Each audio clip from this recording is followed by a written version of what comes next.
What's up, minions? Welcome back to the channel here today. Demon of Empire speaking. On this edition of the Demon's Verdict, I will be discussing Season 1 of The Society on Netflix. This is a series that just came out on the 10th of May and fits within the genre of the 100, Lord of the Flies, and Under the Dome. Now, before we begin, I want to let you guys know that I will be getting into some light spoilers. So if you want to go into this series completely blind, be sure to click off the video. If you want to support this channel, be sure to leave a like and subscribe if you're new. Plus, if you're physically able, you may also donate to me through PayPal. Link is in the description down below. Now, without further ado, let's get started. So when I first got into this series, I only had a general idea of what to expect based on what I saw in the trailer and whatnot. I knew this series revolved around a group of teenagers who were nearing the end of high school, when suddenly they all find themselves cut off from the rest of the world and without parents around to protect them. Interestingly enough, it turned out that one of the main characters of this series is actually played by Gideon Adalon, who also did the voice of Violet in the final season of Telltale's The Walking Dead. One of the main things that I find interesting about the Society is that it gives the viewer a sense of wonder and a sense of dread.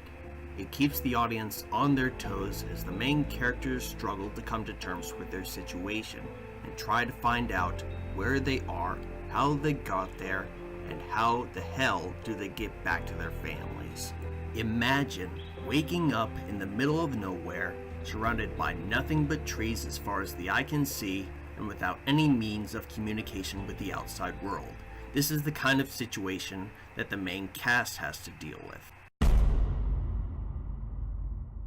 An entire community being completely isolated from the rest of the world is a concept that other series have in common, like Under the Dome, for example. In the Society, however, the main cast has free reign to walk past the edge of town, at their own peril, of course.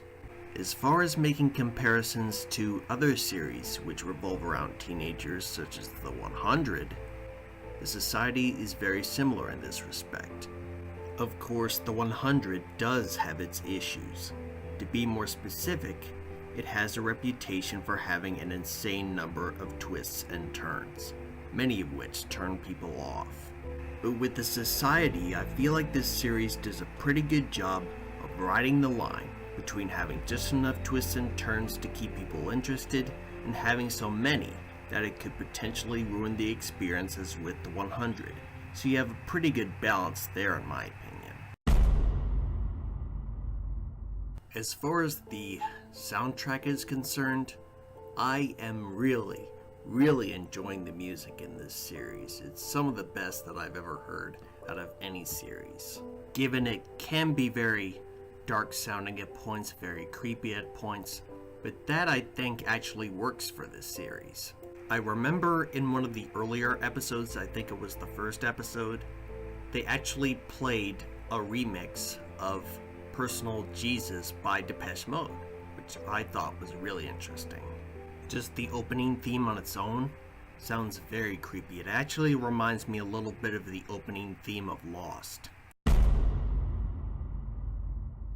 Overall, I have to say there isn't really too much I can complain about when it comes to this series, although there are a few things that leave me scratching my head and wondering what some of these characters are thinking at some of the time. Also, I'm not going to mention anything specific for spoiler reasons, but there are some unresolved plot threads from the season finale, which shouldn't be that surprising because it's very likely that there's going to be a season 2 at some point. Other than that, my verdict for this series is 4.5 out of 5, but I want to know what you guys think.